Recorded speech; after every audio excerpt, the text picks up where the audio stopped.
Have you ever noticed how people who grew up in the 1970s just feel different? Calmer, sharper, harder to shake. It's not nostalgia. It's psychology. If you grew up in the 1970s, you probably possess these rare traits, and most people today don't even realize how powerful they are. Here's the psychology behind it. 1. You're emotionally self-reliant. In the 1970s, no one checked in on your feelings every 5 minutes. You figured things out on your own. Psychology calls this emotional self-regulation, the ability to sit with discomfort without panicking. You learned early that boredom wouldn't kill you. Loneliness wouldn't break you. Failure wasn't the end. That's why today, you don't overshare.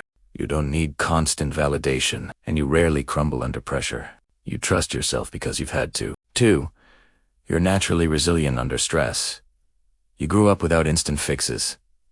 No Google. No delivery apps. No shortcuts.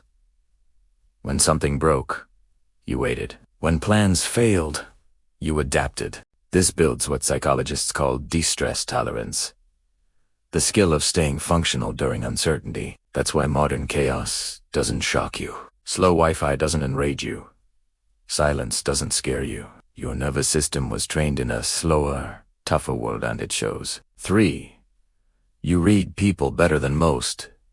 Growing up in the 70s meant face-to-face everything. Arguments, friendships, apologies, awkward silences. Psychology links this to higher emotional intelligence and nonverbal sensitivity. You learned to read tone, posture, pauses, not just words. That's why you can sense when someone's lying. When I'm fine doesn't mean fine. You don't just hear people, you feel them. 4. You don't chase attention you value, meaning in the 1970s, life wasn't performative. Moments happened once and then they were gone. This shaped a lower dependence on social comparison. Theory, the habit of measuring your worth against others.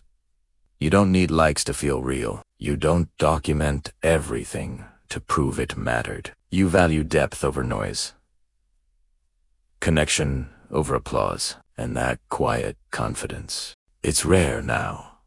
So if you grew up in the 1970s, understand this. Your calm isn't weakness. Your independence isn't emotional distance. Your silence isn't emptiness. It's strength built over time, the kind psychology can explain but the world is slowly losing. If this felt like it described you, you're not alone. And if you want more psychology that decodes human behavior like this, stay here, subscribe.